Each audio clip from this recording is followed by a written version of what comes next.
지난주에 하나님이 이스라엘 백성을 만나 주시기 위하고 또 그곳에서 필요한 모든 말씀을 들려주시기 위해서 언약궤를 만들게 하시고 그 언약궤를 앞에 세워서 하나님의 약속의 땅 가나안에 입성하는 그 과정을 통해서 우리가 은혜를 누렸습니다.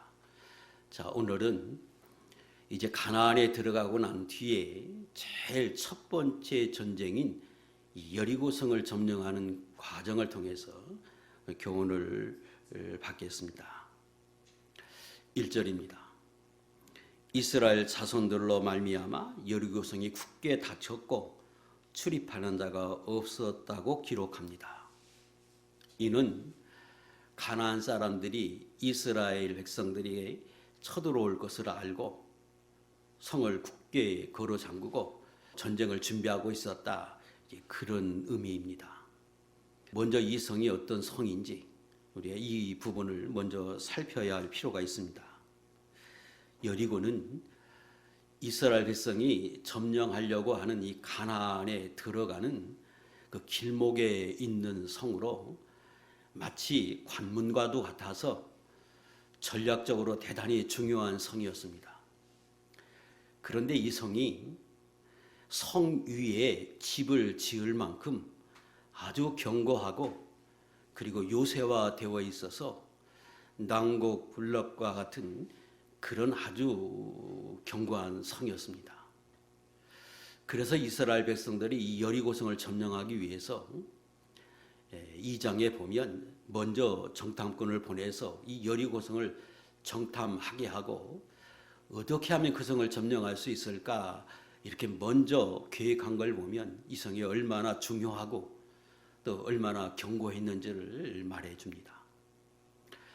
하나님이 이스라엘 백성들에게 가나안을 점령하게 하시고 제일 견고한 성, 또 제일 중요한 성인 이 여리고성을 점령하는 이 일이 오늘 예수 믿는 저와 여러분들에게는 영적으로 어떤 의미가 있는지 또 그 부분도 우리가 알아야 합니다.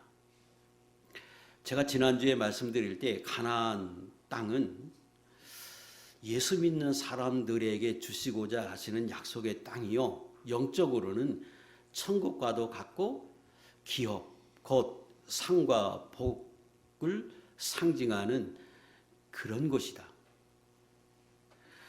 그런데 그 복과 상을 의미하고 천국을 의미하는 가나안의 제일 견고하고 중요한 성이다. 그 말은 예수 믿는 성도가 이 땅에 사는 동안에 예수님을 잘 믿어서 복을 받고 그리고 천국의 상을 얻고 그리고 마침내 믿음을 지켜서 천국에 들어가야 하는데 그 일을 진행하는 동안에 나로 하여금 제일 힘들게 하고 내가 그것 때문에 자주 넘어지게 하는 그런 요소들이 각각의 사람들에게 있을 수 있습니다. 그게 물질일 수도 있고 그게 그 사람의 어떤 습관일 수도 있고 어떤 가치관일 수도 있고 또 환경과 여건일 수도 있습니다. 하나님 앞에 복을 받는 일이 무엇인지 알고 신앙생활을 어떻게 해야 하는지 아는데 그걸 가로막는 제일 큰 문제들, 이게 나로 보면 여리고성과 같습니다.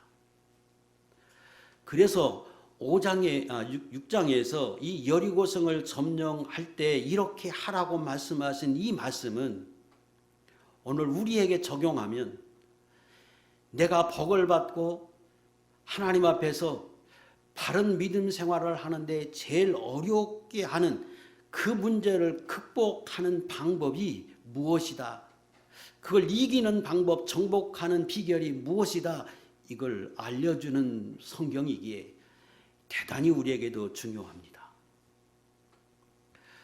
자, 2절에 보면 여호와께서 여호수아에게 이르시되 보라, 내가 여리고와 그 왕과 그 용사들 내 손에 넘겨주었으니, 이렇게 말씀하십니다. 지금 전쟁을 버리지도 않았습니다.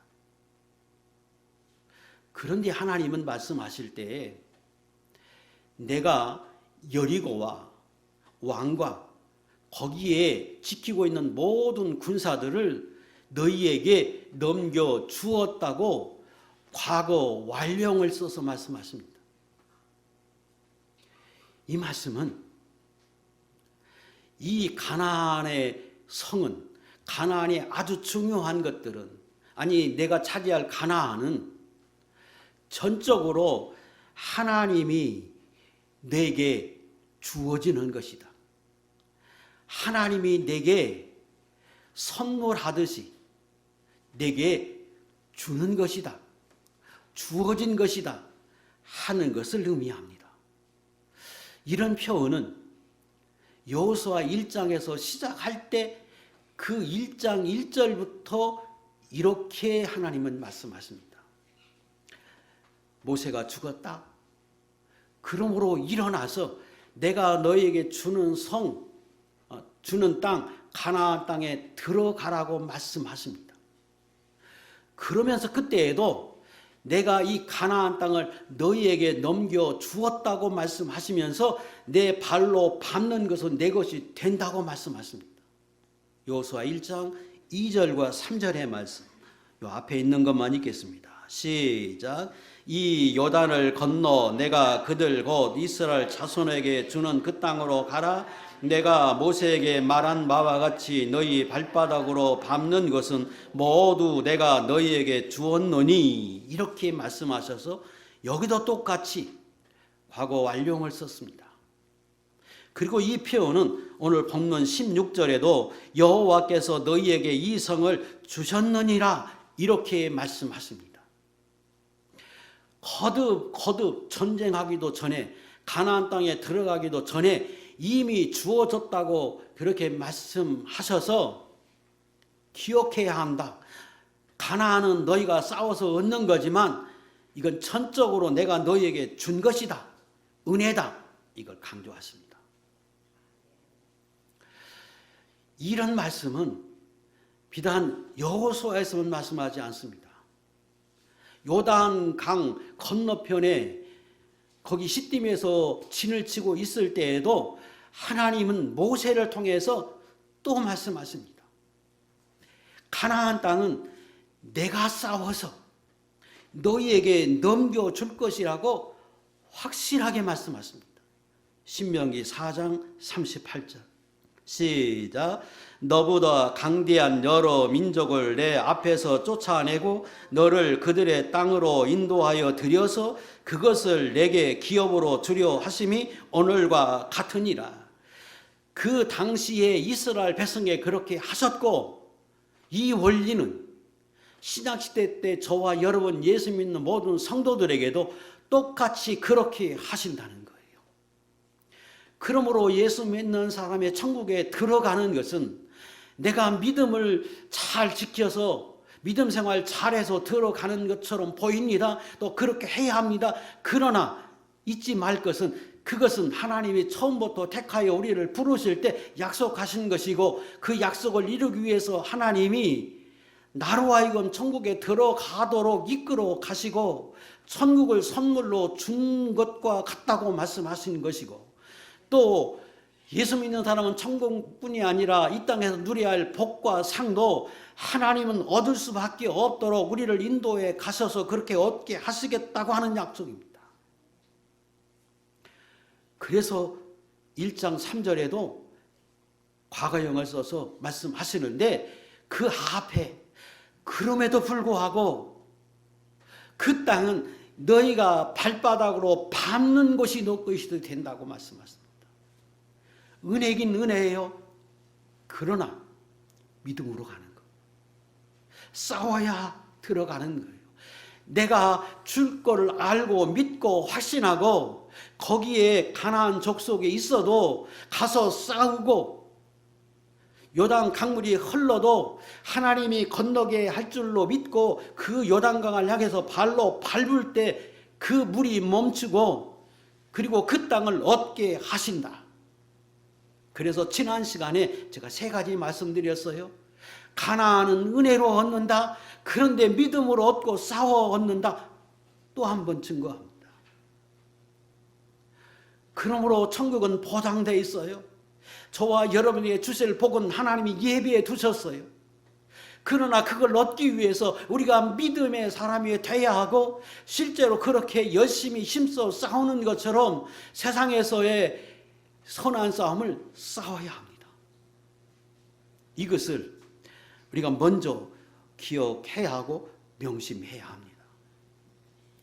그러므로 우리에게 다시 한번 적용해 보겠습니다.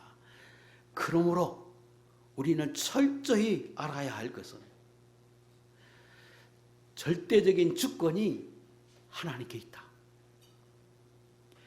내가 복을 얻는 것은, 내 목적을 이루는 것은 하나님이 주셔야 한다. 하나님이 주시는 것이다. 이걸 잊지 말아야 합니다. 세상 사람들이 이렇게 말하면 이해되지 않는 말이에요. 그러나 분명히 내가 힘써 싸우고 열심히 노력해서 얻는 것인데, 성경의 원리는, 하나님의 말씀은 내가 너희에게 주는 것이다. 이걸 잊지 말라는 거예요. 이 여호수아 6장에서 말씀하는, 조금 있으면 우리가 다시 한번 보게 되는, 우리가 잘 아는 여리고의 견고한 성이 있어요. 그런데 그게 너무 탐나고 좋아요. 내가 얻고 싶어요. 그래서 예수 믿는 사람이 성경대로 한다고 어떤 방법을 쓰느냐, 그 목표를 정해놓고 매일 가서 한 바퀴씩 돌고 또 돌고 매일 그걸 위해서 기도하면 마침내 그 성이 무너진다. 이렇게 알아요. 맞는 것 같고 성경적인 것 같은데 전혀 다른 이야기입니다. 여리고는 내가 정해서 간 것이 아니에요. 40년 동안 광야에 지나는 동안 하나님이 불과 구름으로 인도해서 간 곳이 어디냐? 가나안 땅 앞이고, 그리고 들어가라고 명령해서 들어간 곳이 가나안 땅이에요. 그리고 그 땅을 점령하기 위해서 그 앞에 점령해야 할 그곳이 여리고였어요. 스스로 내가 정해서 얻는 것이 아니, 하나님이 철저히 주권 속에서 주어지는 것이라고 하는 사실을 절대 잊지 말아야 합니다. 사실은 가나안 땅은 분명히 하나님이 이스라엘 백성에 약속하신 땅이고, 그리고 하나님이 싸워서 그들에게 주어진 땅이었어요. 그러나 또 다른 측면에서 보면 그 땅은 가나안 땅에 살고 있던 사람들이 악해서 심판한 것이고, 이스라엘 백성들은 하나님 앞에 믿음의 사람이 돼서, 하나님이 기뻐하는 사람이 돼서 그 땅을 받을 만한 자격자가 돼서 하나님이 그들에게 그 땅을 선물로 주신 땅입니다. 신명기 9장 4절, 내 공의로움으로 말미암아 여호와께서 나를 이 땅으로 인도하여 들여서 그것을 차지하게 하셨다 하지 말라. 이 민족들이 악함으로 말미암아 여호와께서 그들을 내 앞에서 쫓아내심이니라. 하나님이 그 땅에 살고 있던 사람이 너무 악해서 쫓아낸 것입니다. 그리고 사실은 공의의 하나님께서 이스라엘 백성이 하나님의 사람인 거로 그 땅을 선물로 준 거요, 믿음의 사람 자격자가 돼서 준 것입니다. 그럼에도 불구하고 하나님이 당부하시는 것은 내가 자격자가 돼서 이 땅을 얻었다, 그렇게만 생각하지 말라. 사실은 그렇게 된 것이 틀린 말은 아니지만, 너희가 그걸 얻을 만한 완전한 자격자가 된 것이 되어서 준 것이 아니라, 그 속에는 하나님의 약속의 땅이었고, 그걸 얻기 위해서 내가 너희에게 아직은 부족하지만 너희에게 주신 것인 줄 알고 겸손하고 너희가 믿음의 사람이 되어야 한다고 여겨서 이렇게 말씀하신 겁니다. 그러나 근원적으로 말하면 심판이고 축복이었습니다. 그래서 내가 이 땅에서 믿음으로 살면 하나님이 때가 되면 하나님이 정하여 분복으로 우리에게 가나안을 주시고 여러분에게 필요한 복을 인도해 주시고 얻을 수 있도록 만들어 주시는 것, 이게 신앙적인 거, 이것이 하나님의 주시는 참된 기업이라고 하는 것을 말씀하십니다. 그러므로 예수 믿는 사람은 믿음의 사람으로 살아야 합니다. 지난 시간에 말씀드린 것처럼 하나님은 이스라엘 백성들을 부르시고 그 야곱의 12아들에게 야곱이 죽기 전에 하나님께서 야곱을 통해서 분량대로 축복해 주십니다. 창세기 49장 28절 우리가 살폈어요. 그리고 이후에 430년 후에 애굽에 나와서 40년 광야의 연단을 통해서 들어가게 함으로 그 가나안 땅에 들어가서 차지할 때에도 하나님은 그들의 믿음의 분량대로 땅을 주셨습니다. 뭘 보면 아느냐? 민수기 26장 54, 55절 읽겠습니다. 시작. 수가 많은 자에게는 기업을 많이 줄 것이요 수가 적은 자에게는 기업을 적게 줄 것이니 그들이 계수한 수대로 각기 기업을 주되 오직 그 땅에 제비 뽑아 나누어 지파의 이름을 따라 얻게 할지니라. 잘 보세요. 수가 많으면 많을 땅을 주라는 말은 철저히 그 과정 속에서 하나님이 이스라엘 백성에게 어떻게 하셨느냐, 그들의 믿음으로 살면 번창하게 하셨습니다. 그러나 악하게 살면 심판에서 오늘 이 시대와 다르게 그 시대에는 하나님이 눈에 보이도록 즉각 심판하셔서 그 지파가 형편없는 지파가 되도록 하나님이 하셨습니다. 그래서 민수기 지금 우리가 오후에 배우고 있는데 지난 시간에 배운 것이 25장이에요. 25장에 시몬 지파에 대해서 나오는데 그 시몬 지파가 타락했어요. 그래서 하나님이 그 지파를 멸해서 하루에 24,000명이 죽게 합니다. 그리고 그 시몬 지파는 적은 인구수가 되므로 자기 땅을 얻지 못하고 유다 지파 내에 조금 얻어요. 철저히 하나님은 그들의 믿음의 분량에 맞도록 주셨습니다.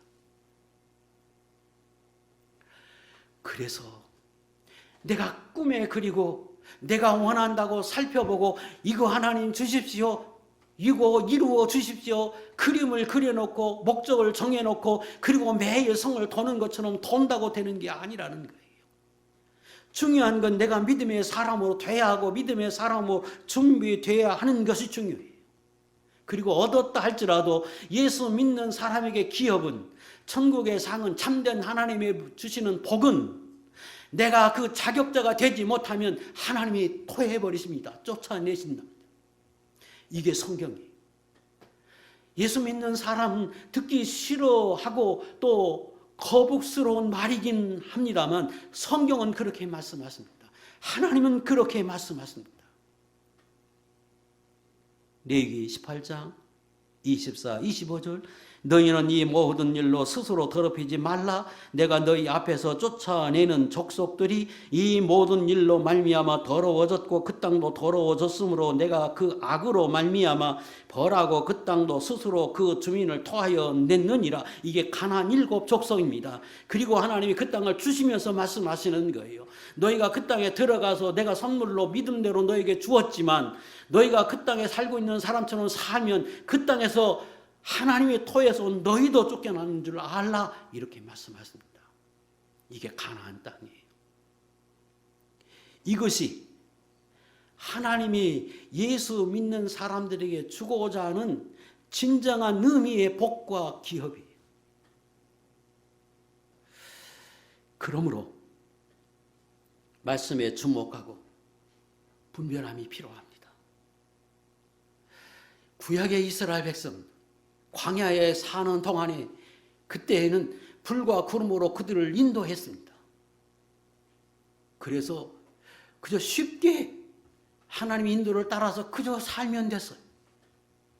그런데 천국을 상징하고 기업을 상징하는 이 가나안을 점령할 때에는 불과 구름의 인도가 사라지고 언약궤를 따라오라고 말씀하십니다. 그리고 그 언약궤는 신약시대 때 성도들을 상징하는데 그 성도들 안에 하나님이 계셔서 내 안에 계신 하나님이 성령으로 감동해 주시고 말씀을 통하여 깨닫게 하시고 들리게 하심으로 인하여 그걸 통해서 점령하게 하시는 땅, 이게 가나안 땅이었습니다. 그래서 광야에 살 때하고는 달라요. 훈련할 때하고는 달라요. 진정한 의미의 복과 진정한 의미의 상을 얻는 것은 철저히 내 믿음의 삶의 결과로 얻어지게 하신 것입니다. 이게 영적인 거예요. 그래서 우리 예수 믿는 사람은 진정한 의미의 하나님의 복과 상을 받고 하나님의 주신 것을 누리기 위해서는 그 무엇을 하기 전에 내가 하나님 앞에 날마다 그 말씀에 주목해서 우리 지난 시간에 배운 것처럼 언약궤를 주목해서 그 하나님의 말씀을 따라 살아드려야 하는 거고, 그리고 뭘 하기 전에 이것이 하나님의 뜻에 맞는 것인가, 하나님이 주신 것인가, 인도함을 받은 것인가, 아니면 내 생각 속에서 내 욕심으로 인하여 여기에 온 것인가, 그렇게 해서 내가 하려고 하는 것인가 점검해야 하는 거예요. 그것이 가나안. 이렇게 말씀드리면 목사님, 아니 예수 믿는 사람이라도 얼마든지 자기가 욕심을 내고 얼마든지 이럴 수 있지 않습니까? 맞아요, 이럴 수 있어요. 마치 가나안 땅을 점령하는 것처럼 세상 사람처럼 살아서 그렇게 말씀을 떠나서 욕심껏 그리고 그저 악을 행하면서 얼마든지 노력을 수고해서 얻을 수 있어요. 그러나 제가 말씀드리는 것은 그건 가나안이 아니에요. 그건 진정한 의미의 가나안이 아니. 다시 말하면 그것은 천국의 상이 되지 못해요. 그것은 진정한 의미의 복이 되지 못해서 얼마 지나지 않으면 사라져요. 아니 내가 그걸 가지고 있는 한 내가 고통을 주고 아픔만 줄 뿐이에요. 하나님이 주시는 복은 평안하고 진정한 의미의 나로 하여금 유익을 주고 내게 기쁨을 주고 그로 하여금 내게 진정한 의미의 복을 누리게 하는 것인데, 그러지 못하고 얻는 것은 그것이 복이 되지 못하게 하고 상이 되지 않는다는 거예요. 그래서 가나안이 아닌 거예요. 그러므로 예수 믿는 사람은 철저하게 가나안에 점령하게 하셨던 그 영적인 의미를 깨달아서 그렇게 살아야 천국에서 상을 얻고 그리고 이 땅에서 진정한 의미에서의 복을 누립니다. 그리고 하나님은 내가 아무리 노력하고 수고해도 하나님이 허락하지 않는 것이 있기에 분별함이 필요합니다. 신명기 2장 5절 19절에 보면 이스라엘 백성들에게 말씀하십니다. 얘들아, 너에게 주는 땅이 가나안 땅이야.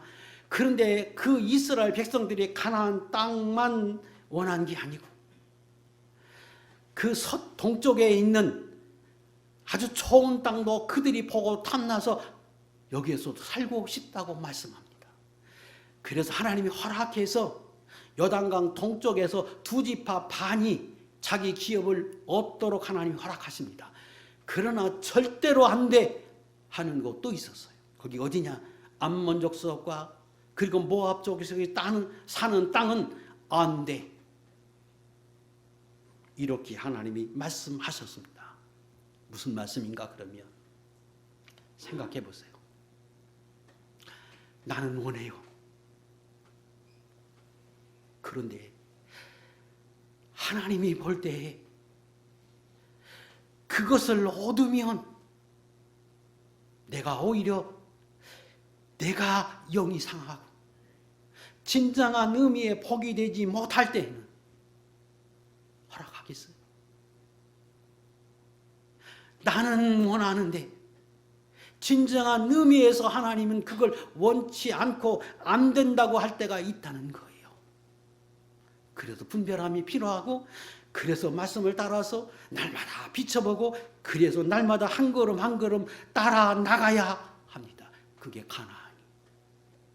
저는 여기 계신 모든 분들이 하나님 앞에서 날마다 그렇게 살아서 진정한 의미의 가나안 기업을 얻고 누리는 복 있는 종들이 될 수 있기를 주의 이름으로 축복합니다. 또 하나는 그렇게 해서 얻어지는 땅이 가나안이기에 가나안은 정한 시기가 있습니다. 하나님이 가나안 땅을 말씀하시고 애굽에 430년 있게 했습니다. 그리고 광야에 40년을 거쳐서 들어가게 했습니다. 창세기 15장 16절에 보면 하나님이 그렇게 그 땅을 약속하시고 말씀하신 것이 그 땅에 살고 있는 가나안 족속들이 타락해서 심판할 때가 돼야 한다고 말씀하시고, 그리고 너희가 그 땅을 얻을 만한 믿음의 사람이 돼야 한다고 말씀하셔서 그걸 얻기 위해서 40년의 연단에 필요한 관계 속에서 그 땅에 들어가게 하셨습니다. 그러므로 하나님의 주시는 진정한 의미의 가나안은 정한 시기가 있어요.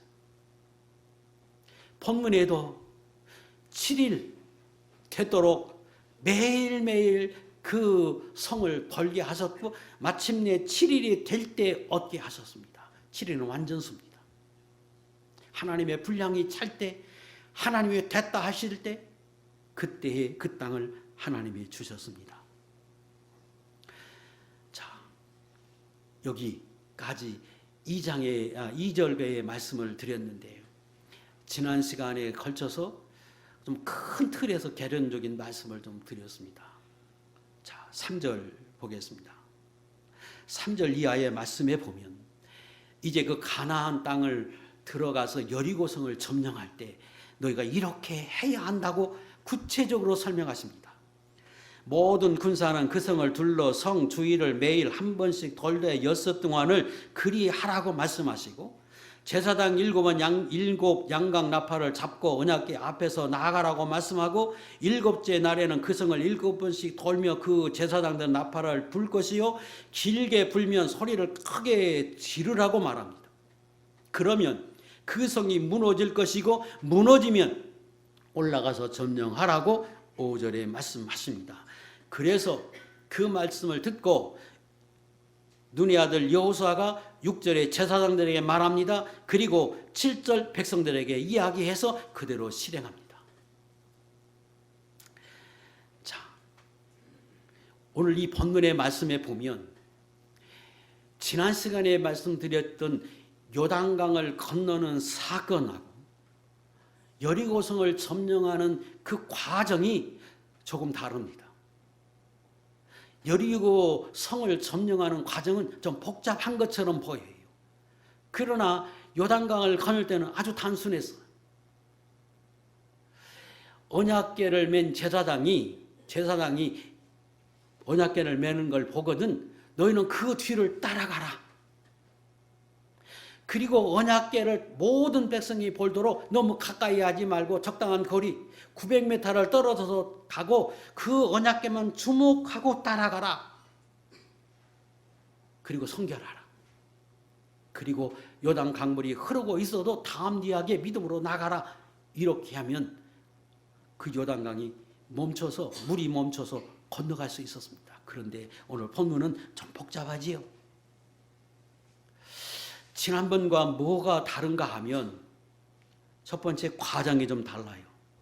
성을 매일매일 한 바퀴씩 6일 동안 돌고 7일이 되던 날에는 7번 돌고 그리고 나팔을 길게 불면 소리를 크게 외치고 그리고 무너지면 들어가라는 거예요. 방법이 좀 복잡하지요. 또 지난번에는 제사장이 언약궤를 메고 가면 그걸만 따라가면 됐어요. 근데 본문은 그 대열이 조금 달라요. 4절에 보면 제사장 7번 7 양각 나팔을 잡고 언약궤 앞에서 가라고 말합니다. 7절에 보면 또 백성에게 이르되 나아가서 그 성을 돌되 무장한 자들이 여호와 궤 앞에서 나가라고 말합니다.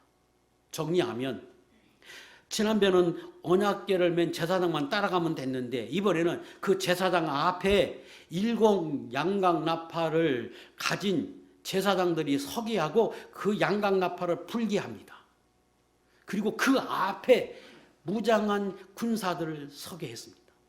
순서보로 보면 맨 앞에 무장한 군사가 섰고 그 다음에 7 양각 나팔을 가진 제사장이 가면서 뒤따라가면서 나팔을 불어야 했고, 그리고 언약궤가 따라갔고, 그리고 맨 뒤에 군사들이 또다시 후군을 지켰습니다. 9절에.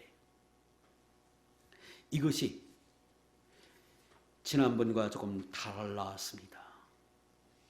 자, 제일 중요한 여리고성을 점령할 때 이렇게 말씀하신 것이 영적으로 어떤 의미가 있느냐, 우리에게 어떤 교훈을 주느냐. 첫 번째입니다. 지금 행진하는 순서가 달랐어요. 맨 앞에 군사가 서도록 했습니다. 그 군사는 왜 서게 했느냐? 언약궤를 보호하기 위함입니다.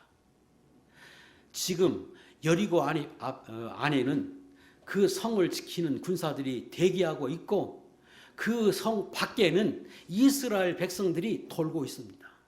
사실상 전쟁이 시작됐습니다. 그러면 그 안에 있던 적들은, 가나안 사람들은 무엇을 노리느냐? 그 이스라엘 백성들을 잘 아는 사람이라면 마땅히 언약궤를 노릴 겁니다. 왜요? 언약궤가 이스라엘 백성 가운데서 하나님이 만나주는 장소이고, 그곳에서 필요한 모든 말씀을 그들에게 해주시는 곳, 그게 언약궤예요. 그러므로 적군이 노리는 것은 언약궤예요. 그러므로 하나님이 말씀하셔서 맨 앞에 무장한 군사들이 서서 언약궤를 보호하라는 거예요. 오늘 저와 여러분에게 어떤 교훈을 주느냐? 그러면 언약궤는 예수 믿는 성도를 상징한다 그랬어요. 왜요? 하나님은 네 안에 계세요. 그리고 오늘날 내 안에서 내게 말씀해 주시고 내게 감동해 주세요. 그러면 우리의 원수가, 악한 마귀가 예수 믿는 사람들과 영적인 싸움을 오늘도 싸우고 있는데, 그 원수 마귀가 제일 먼저 노리는 것이 뭐냐 그러면 언약궤예요. 다시 말하면 내 안에 계신 하나님과 내가 만나는 것을 방해하고, 내 안에 계신 하나님이 내게 말씀하시고 필요한 모든 것을 가르쳐 주시고 깨닫게 하고 생각나게 하는 그 언약궤를 빼앗아서 그렇게 하지 못하게 하는 것, 그게 악한 마귀가 노리는 겁니다. 그러므로 예수 믿는 사람이 제일 먼저 내가 염려하고 제일 먼저 방어하고 그리고 간직해야 할 것은 내 안에 계신 그 주님과의 만남과 그 하나님이 주시는 그 말씀을 듣고 생활하는 그 일을 상실하지 않도록 지켜야 한다는 거예요. 이걸 쉽게 말하면 신앙 지키는 거, 믿음 지키는 거, 이거 제일 우선해야 한다는 거예요. 생각해 보세요. 주님이 네 안에 계세요. 근데 떠나가지 않아요. 언제 떠나가느냐? 내가 예수 믿는 일을 버리면, 믿음을 떠나면 주님 떠나요. 악한 마귀는 나로 하여금 하나님을 만나는, 성도들이 하나님을 만나는 그 일을 방해하기 위해서 어떻게 하든지 예수 믿는 자리에서 떨어져서 예수 못 믿게 하는 게 악한 마귀가 노리는 수순입니다. 또 예수를 믿어요. 예수 믿는 사람은 하나님이 계셔요. 그 하나님이 계신 것이 왜 유익하느냐? 하나님이 지켜주시거든요. 말씀해 주시고 필요한 거 다 가르쳐 주고 깨닫게 하시는 건데, 그거 못 듣게 하는 거예요. 그게 뭡니까? 예수 믿는 사람 안에 하나님이 계신데, 그 하나님은 거룩하신 분이라. 내가 예수 믿는 사람으로도 하나님 앞에 죄를 범하고 악한 죄악 가운데 살면 하나님이 내 안에 계셔서 떠나가진 않지만 말씀하지 않아요. 침묵하세요. 그래서 악한 마귀가 우리로 하여금 죄를 짓게 유도하는 것은, 내 안에 계신 하나님이 여러분들과 만나고 말씀하시는 것을 하지 못하게 하나님이 침묵하도록 만들기 위해서 악한 마귀가 노리는 건 죄도 있는 거예요. 그리고 교회에 가서 하나님의 말씀을 듣고 성경을 읽고 묵상하고 그렇게 살려고 하는 그 하나님의 말씀을 듣는 일을 방해해요. 그 일을 마귀가 제일 원하고 그걸 못하게 하기 위해서 끊임없이 오늘도 싸우는 거예요. 그래서 예수 믿는 사람은 언제나 기억하라는 거예요. 힘들고 어렵고 시련이 오고 그러면 예수 믿는 거 아무것도 아닌 것처럼 여겨요. 아니요. 예수 믿는 사람 왜 같이 있습니까? 하나님 네 안에 있으니까 같이 있는 거잖아요. 하나님 네 안에 계셔서 나로 하여금 말씀하시고 그 말씀이 나로 하여금 복을 받고 기업을 얻게 하는 일을 하기 위해서 하나님이 네 안에 계신데 그 하나님이 침묵하면 무슨 의미가 있어요? 하나님 말씀하시는 그 말을 내가 귀 기울이고 그걸 듣고 내가 그렇게 살려고 하지 않으면 그 무슨 의미가 있어요? 근데 그 일을 끊임없이 방해하는 게 약한 마귀예요. 요한계시록 12장 1절. 그래서 예수 믿는 사람에게 하나님이 당부하고 말씀하십니다. 시작. 또 우리 형제들이 어린 양의 피와 자기들이 증언하는 말씀으로서 그를 이겼으니 그들은 죽기까지 자기들의 생명을 아끼지 아니하였도다. 예수 믿는 사람이 끊임없이 싸워야 하는 것, 제일 먼저 싸워야 하는 것, 이거 언약궤 지키는 일이에요. 그런데 그러기 위해서는 그리스도의 피로 이겨요. 예수님의 피로 이긴다는 말은 예수 그리스도의 피가 나로 하여금 정결케 돼서 내가 하나님의 자녀이다. 하나님이 나를 버리지 않고 나와 함께 계시다고 하는 걸 언제나 믿고 확신하라는 거예요. 우리는 내가 믿음을 지키다가 내가 죄를 범했어요. 악하게 살고 내가 실수했어요. 그러면 내가 이러다가 구원에서 탈락된 것 아닌가? 하나님 나를 떠난 것 아닌가? 이제 나는 하나님으로부터 멀어지고 복을 받지 못한 사람이 아닌가? 천국 백성이 되지 못하는 것 아닌가? 하는 근심과 염려를 하게 되고 마귀가 내 안에 속삭이고 세상 사람이 속삭입니다. 너 같은 사람이 무슨 예수 믿는 사람이고 천국 백성이냐? 그렇게 해서 무슨 복을 받고 천국 백성이라고 말하고 교회에 다니고 집사라고 말을 하느냐? 아니요. 그때 우리는 마음속에서 그래야 합니다. 아니요. 그래도 하나님이 나를 위해 죽으셨고 나는 그 하나님의 나를 위해서 피 흘려 주셔서 예수 믿음으로 인해서 나는 하나님의 자녀요. 그 하나님 내 안에 계십니다. 내가 잘못한 건 맞아요. 그런데 내가 회개하면 그리스도의 피로 내가 정결케 돼서 다시금 내가 그리스도 안에서 살고 내가 천국 백성이 됩니다. 이걸 확신하고 날마다 그렇게 살라는 거예요. 그게 그리스도의 피로 이기는 거예요. 세상에 뭐라고 욕해도 세상에 뭐라고 비난해도 예수 그리스도를 믿으면 죄사함을 받고 그 하나님의 자녀가 불변하고 내 안에 계신 그 주님이 나로 보호하고 인도하시고 천국 백성 되게 하신다고 하는 걸 확신하고 언제나 그렇게 살라는 거예요. 그리고 말씀으로 이긴다고 하는 것은 아까 제가 말씀드리잖아요. 하나님 내 안에서 끊임없이 말씀하시는 그 일은 내가 말씀 안에서 살고 죄악 가운데 벗어나서 하나님 앞에 살 때 하나님 내 안에 말씀하시고 그리고 들려지게 하십니다. 그리고 내 안에서 감동해 주십니다.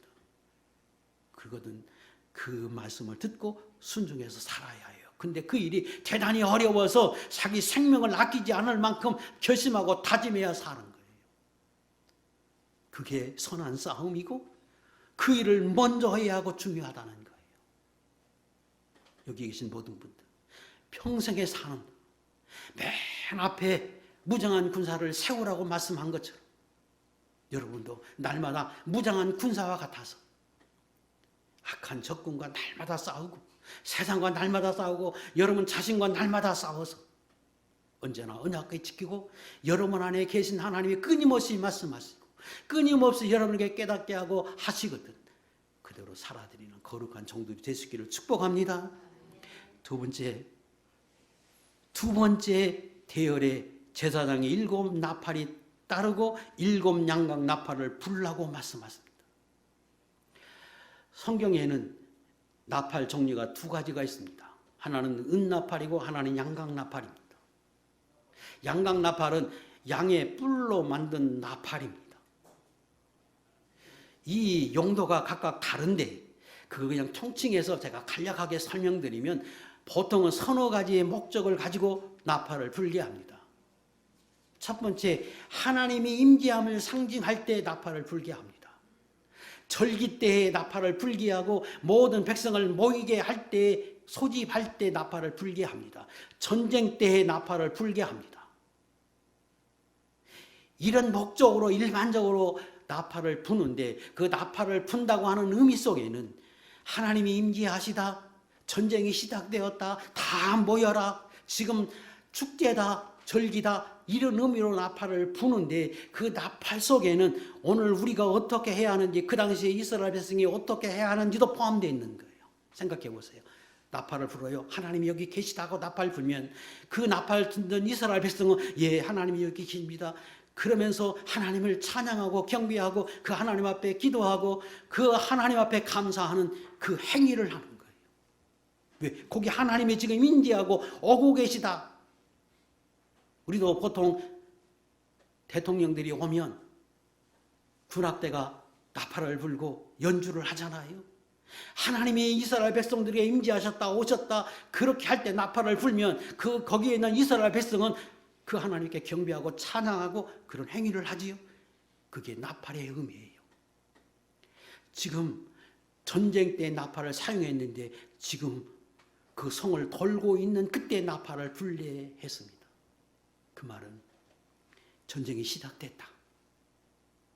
그런데 이 가나안 땅은, 아니 여리고 성은 하나님이 우리에게 넘겨주었다. 승리하게 하실 것이다. 하나님이 이 싸움에 앞서서 싸우고 계시다. 여기 함께 계시다. 그러므로 그 앞에 양각 나팔을 불라 하는 말은 하나님이 함께 하시고 이 싸움에 우리가 이기게 하실 것이다. 그러므로 하나님을 찬양하고 이기게 해달라고 기도하고 그리고 하나님 앞에 감사하고 그 모든 게 포함되어 있는 거예요. 그러므로 언약궤를 따라가되 내 자신을 잘 지켜서 신앙을 유지하고 믿음의 모습을 갖추고 그리고 날마다 살아갈 때에 양각나팔을 부는 것처럼, 특별히 양각나팔이라고 강조하는 것은 예수 그리스도의 피와 관련이 됩니다. 좀 설명하면 긴데 간략하게 설명하면 은나팔과 양각나팔의 차이점은 양각나팔은 예수 그리스도의 보혈 그것과 관련이 됐어요. 그러니까 전쟁에 이기든 하나님이 임재하시든 하나님이 우리에게 주시는 모든 축복은 예수 그리스도의 보혈로 인하여 주시는 것이라고 하는 게 포함되어 있는 거예요. 그러므로 생활 속에서 그래, 하나님이 내 함께 계시다. 내가 이 생활 속에서 이렇게 믿음으로 살면 하나님 반드시 이기게 할 거다. 승리하게 하실 것이다. 그 하나님을 찬양하고 경배하고 그 하나님에 끊임없이 기도하는 자세로 날마다 그렇게 살라는 거예요. 그게 양각나팔을 불라는 의미입니다. 민수기 10장 10절 띄워보세요. 절기 때에 나팔을 불었어요. 그리고 하나님이 이렇게 말씀하세요. 시작. 또 너희의 희락의 날과 너희가 정한 절기와 초하루에는 번제물을 드리고 화목 예물을 드리며 나팔을 불라. 그로 말미암아 너희의 하나님이 너희를 기억하리라. 나는 너희의 하나님 여호와니라. 절기의 나팔을 불라. 그러면 내가 너희를 기억하겠다고 하는 것은 나팔을 불었기 때문에 기억한다고 하는 말이 아니라 나팔을 부는 그 의미 속에서 하나님이 우리에 함께 계시다. 하나님이 우리에게 은혜를 주신다. 하나님이 여기 계시다. 그래서 하나님에 감사하고 찬양하는 너희의 행위를 보고 내가 너희의 모습을 보고 하나님이 너희를 기억해서 은혜를 주신다고 하는 의미이지.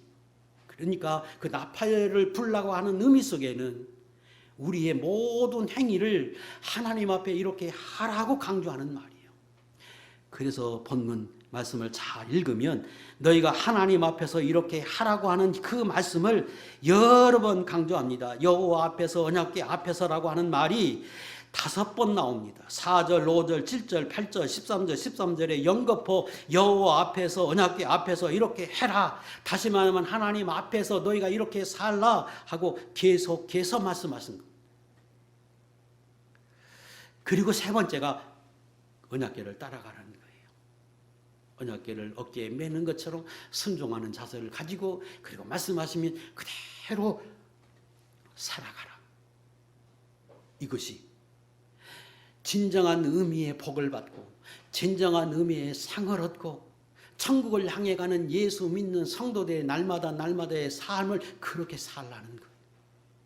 저는 여기 계신 분들이 이걸 지식적으로만 갖지 말고 뭘 의미하니 영적으로 깨달아서 여러분의 하루의 삶을 날마다 그렇게 살아드리는 거룩한 종들이 되시기를 축복합니다. 과정이 달랐습니다. 첫 번째, 하루에 한 번씩 여리고성을 돌게 했습니다. 언제까지? 7일이 될 때까지. 이 말은 내가 살면서 매일매일 지금 말씀하신 그 의미를 깨달아서 그렇게 매일매일 그렇게 살아가라는 겁니다. 여러분의 주어진 삶이 있어요. 그 삶을 살되 지금 배웠던 그 영적인 의미를 부여해서 깨달아서 생활 속에서 그걸 적용해서 그렇게 하루하루 그렇게 매일매일 살아드려라. 언제? 천국에 갈 때까지, 여러분의 목적과 여러분의 소원이 이루어지기까지, 하나님이 여러분에게 주고자 하는 그 복을 여러분이 깨달아서 그걸 얻기 위해서 끊임없이 기도하는 그것이 이루어지기까지 끊임없이 하나님 앞에 그렇게 하라는 거예요. 그리고 11절, 돌아와서 자라고 말합니다. 그 말은 두려워하지 말고 초조해하지 말고 염려하지 말고 평안하게 그렇게 하루를 살라. 이렇게 살면서 그리고 평안을 유지하며 살라고 말씀하십니다. 그리고 그때 돌 때마다 양각나팔은 항상 불게 했습니다. 매일매일의 삶 속에서 하나님을 찬양하고 하나님 앞에 기도하고 하나님의 주는 은혜를 고백하고 하나님이 나와 함께 하심을 고백하고 날마다 내 입으로 고백하고 내 신앙으로 고백하고 그리고 날마다 끊임없이 찬양하는 이 일을 하라는 겁니다. 이것이 양각나팔을 부는 거예요. 그리고 7일이 되면 7번 돌라고 말씀하십니다. 여기 7번은 완전서예요.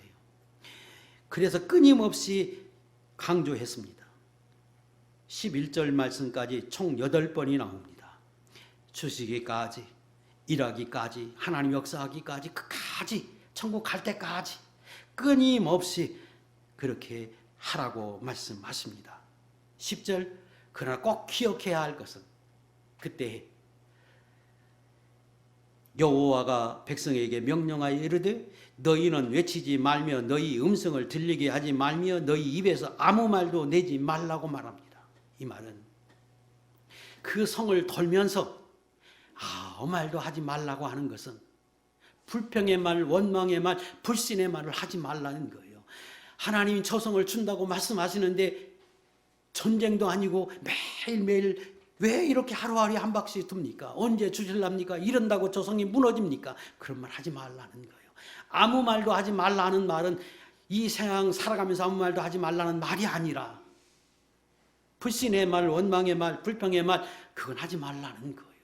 하나님의 역사를 방해하고 그건 하나님 앞에 불신의 신앙이 되기 때문에 그런 말을 하지 말고 그저 믿음을 가지고 기도하고 찬양하고 그리고 주어진 삶을 매일매일 하나님 앞에 그렇게 살면 언젠가는 하나님이 여러분에게 주고자 하는 진정한 의미의 기업들, 진정한 의미의 복과 상이 무너지게 하는 것처럼 얻게 하시고 요단강이 갈라지게 한 것처럼 길이 열리도록 하나님이 만들어 주실 때가 있다는 것. 그러므로 끊임없이 이런 자세를 가지고 살라고 합니다. 그리고 7일째 되는 날 7바퀴를 돌고 나팔을 길게 불거든 그때 힘있게 외치라는 말은 그저 소리를 높이 외치라는 말은 하나님이 역사함이 보이거든, 하나님의 일하심이 보이고 하나님의 인도하심이 보이거든 그럴 때는 소리를 크게 외치는 것처럼 더 크게 기도하고 더 큰 믿음을 갖고 열심을 가지고 하나님 앞에 그렇게 살라는 거예요. 그때에 인간의 수단과 방법을 통해서 불법과 탈법을 행하고 편법을 행하고 그렇게 살라는 말이 아니라 야곱처럼 잔꾀를 내서 그걸 이루라 이 말이 아니라 그저 하나님 앞에 최선을 다해서 그때 힘써서 기도하고 믿음으로 살고 그렇게 하라는 거예요. 그러면 스스로 무너지게 하고 하나님이 얻게 하시는 것처럼 거저 얻는 것처럼 하나님이 주어지는 그 은혜와 복을 받게 하십니다. 하신다는 것. 여러분의 분량에 맞도록 하나님이 정한 복들, 기업들을 얻도록 하나님이 만들어 주시기 때문입니다. 그러므로 내가 앞서가지 말고 내가 하지 말고 그죠? 우리는 하나님 앞에 그때 주어지는 그 말씀에 따라서 그렇게 살 뿐입니다. 그러면 반드시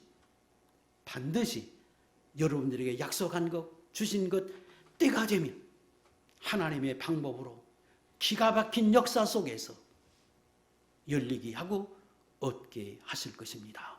그리고 그 주어지는 삶이, 그렇게 사는 삶은 진정한 의미의 복과 기업을 누리는 사람이 돼서 평탄하게 평안하게 살게 하실 것입니다. 이 복이 여러분들에게 항상 있기를 주의 이름으로 축복합니다. 기도하겠습니다.